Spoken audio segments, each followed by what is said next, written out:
Welcome back to another match preview here on Talking Wolves. Hope you guys are keeping well and safe. Of course, things aren't looking brilliantly at Wolves right now, but I'm hoping things can change. We've got 3 league games now before the World Cup break, and we're hoping that Wolves can pick up some points before then and put themselves obviously in a much better position, especially with the manager search still going on at the moment.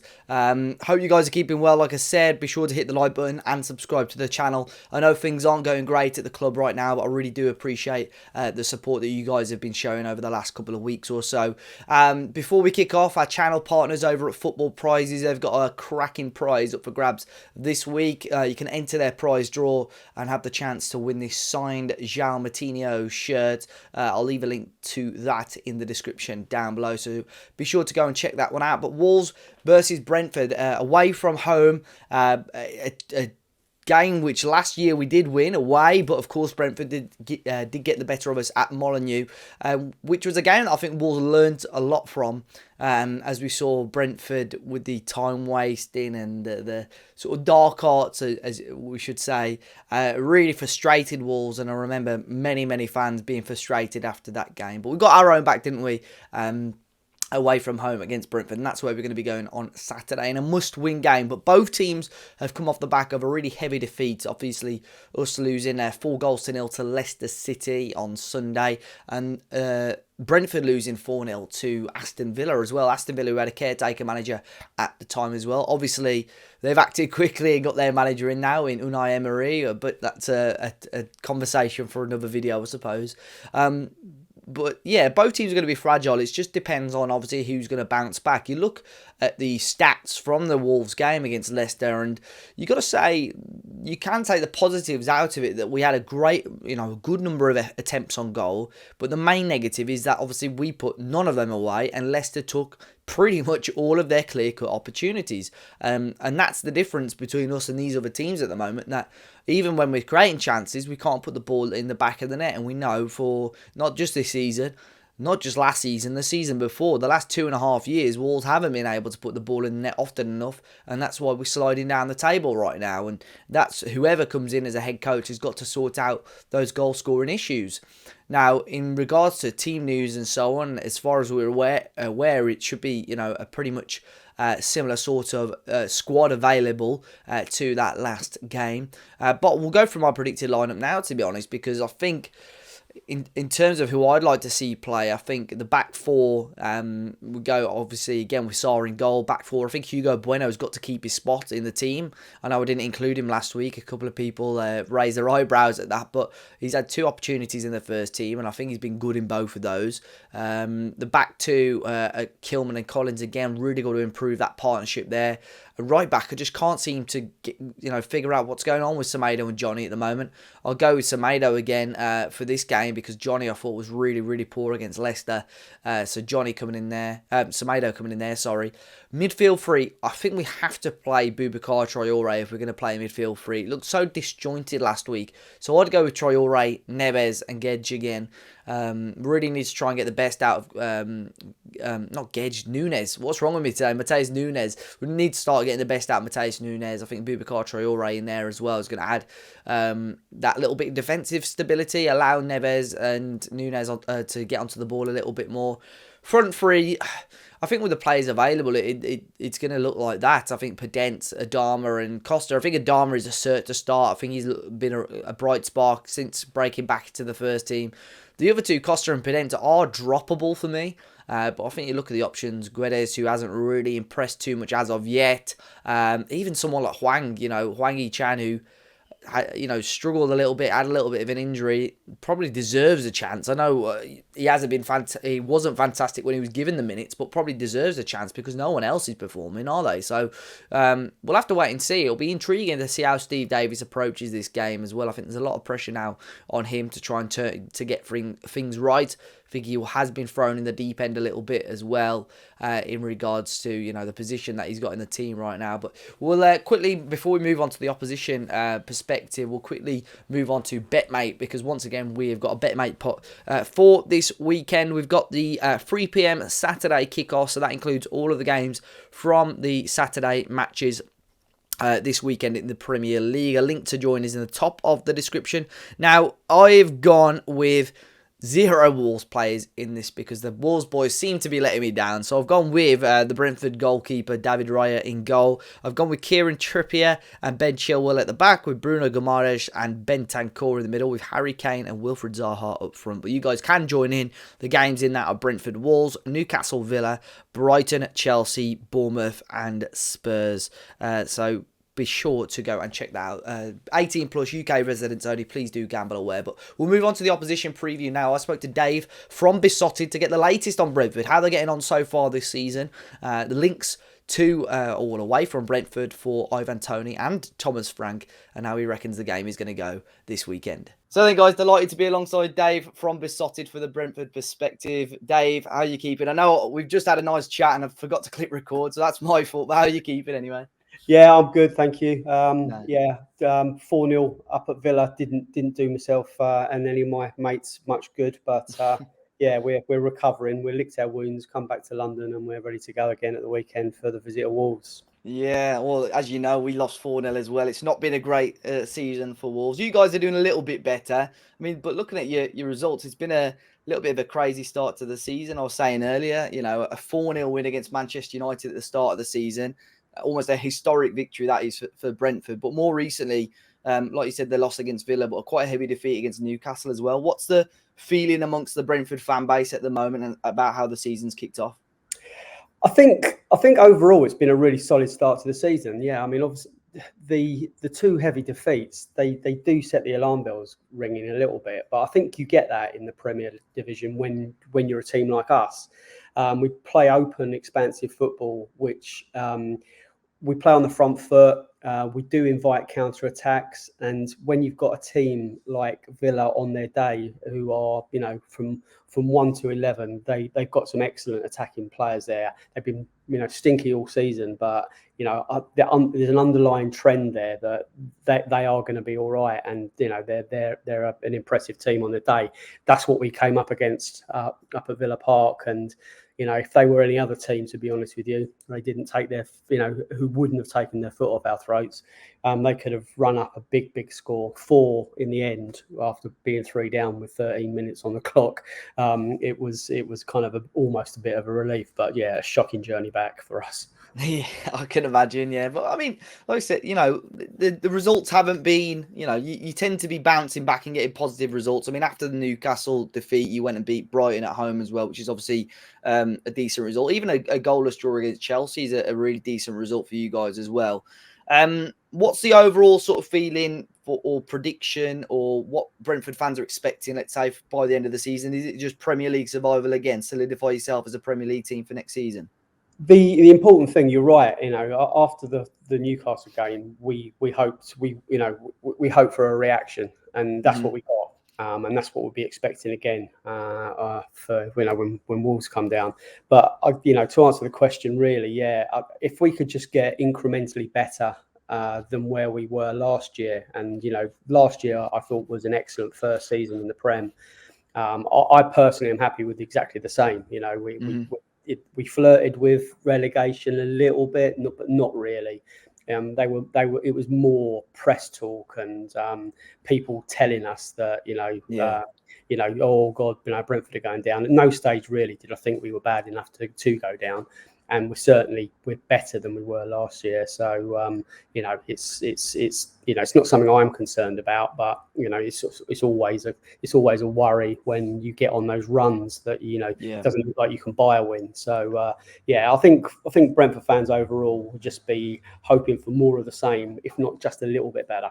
Yeah, I mean, Wolves seem to be on that run at the minute. We just don't know where. I know we beat Forest, feels like ages ago, but just under 2 weeks ago. But it feels like we're in that same sort of spot at the minute. But we had 2 great games against Brentford last year. Molineux, you guys got the win. Obviously, your place, we ended up getting the win. And obviously, a big part of your rise into the Premier League has been Thomas Frank. He's actually been linked with a couple of jobs. There was whispers about him being linked with Villa. Is there any worry amongst the Brentford fan base that he will move on, or do you think he's Brentford through and through?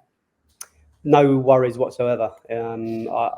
He is Brentford through and through. That's not to say I don't think he would go anywhere. I think he's got one eye on the Denmark job at some stage in the future. If he did get a top 6 Premier League team, then of course he's going to kind of go and speak to them, and he may be tempted. But I just don't see that happening. You know, he's just such the perfect fit for us. He buys fully into the system. He knows that he's not the one that's buying the players necessarily or choosing them. He's part of that decision making process. But it's just the owners love him.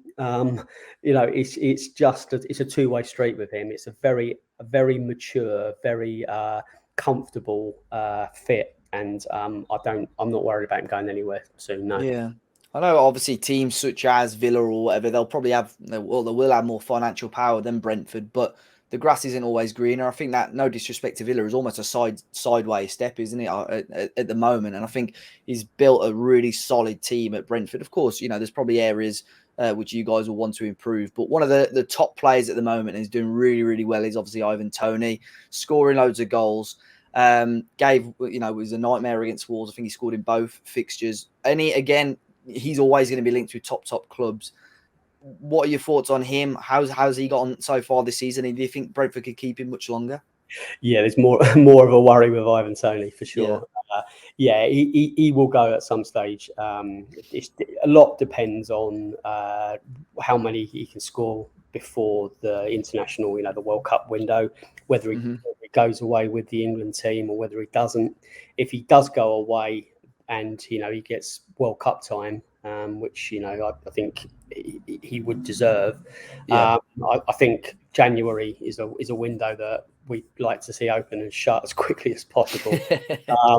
But I think that there's something inevitable about him going.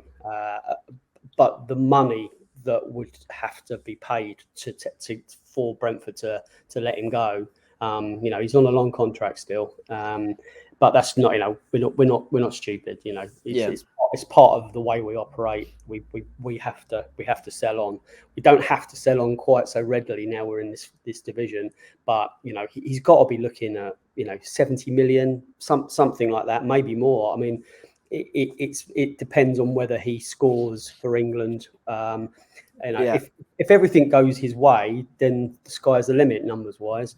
But yeah, it's something that bothers us because we have to replace his goals, and scoring goals in the top flight is a difficult business, and finding replacements isn't always easy. Yeah, I was going to say, I mean, some people might, watching the video might think 70 million sounds steep, but you've got to take into account English. Like you said, if he gets the time at the World Cup, and scoring goals is one of the hardest jobs in football. He's already got 8 in 12 this season, which is a phenomenal return for a team that sort of, again, no disrespect to Brentford, they're sat around mid-table right now. If a striker in the top 4 had got 8 in 12, I think he'd be well talked about. So I think you're right. It's a really good amount of money there for Brentford if, they wish to sell him. So I think, they can, although it'll be hard to see him leave, I think they can definitely, buy their time and almost be rubbing their hands together if the interest comes. Of course, he's been instrumental in the Brentford revolution. It's if it wasn't for his goals, we may not have gone up the season before last. You can argue if we had gone up in the playoffs the year before that, then we might still have Ollie Watkins and Said Benrahma. But I think Toney was always on the radar of our directors of football. So it will be a sad day when it does go. But clubs like Wolves and Brentford as well. I know you're a bigger club than us, but you know that the top of course, players are always going to get snapped up by.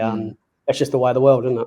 Yeah. Well, I think for fans of our clubs, you just got to sort of appreciate the players whilst they're there. We know that at this moment in time, both of us really probably almost going to be a stepping stone as such for some of these players anyway. But like I said earlier, 2 really interesting fixtures last season. Quite early last season when you guys beat us at Molineux, really frustrating game. I remember for Bruno Lage at Molineux. Then we came over to your place. And again, loads of drama in that game. I think there was a red card that was rescinded. We ended up winning that game 2-1. But from that Wolves squad, I know we're struggling so far this season. Is there anybody that worries you going into Saturday's fixture? For you guys, yeah, loads. Mm. I mean, it's again, it's a similar situation to the Aston Villa game. To be honest with you, we know for a fact that on your day, you're you're a great team. So there's threats. I mean, there's no point in me running through all of them. You know them. Yeah. It's in every position you're pretty strong. It's just a case of well, actually going back to the last season. Do you remember the surreal drone? It was a Oh drone. wow, yeah. Well, I was there Yeah, actually. I managed to get a ticket for yeah. that game. No, I forgot It completely was about almost like like 20 minutes, half an hour, wasn't it? everything that went against us that day. Yeah. I mean, we had two of that. We had Rico Henry and I Mateus clashed heads, didn't Jensen. they? They collided. Then Mm. there was the drone. It was just a surreal day. And obviously up at your place, we had Yeah. the so-called time wasting gate with the ripped Yeah, I blood remember and all that that one. kind of stuff. Yeah. But it's part of the learning curve as well. So Yeah. yeah, it should be a really entertaining match, mate. Mm. It's a game I'm looking forward to.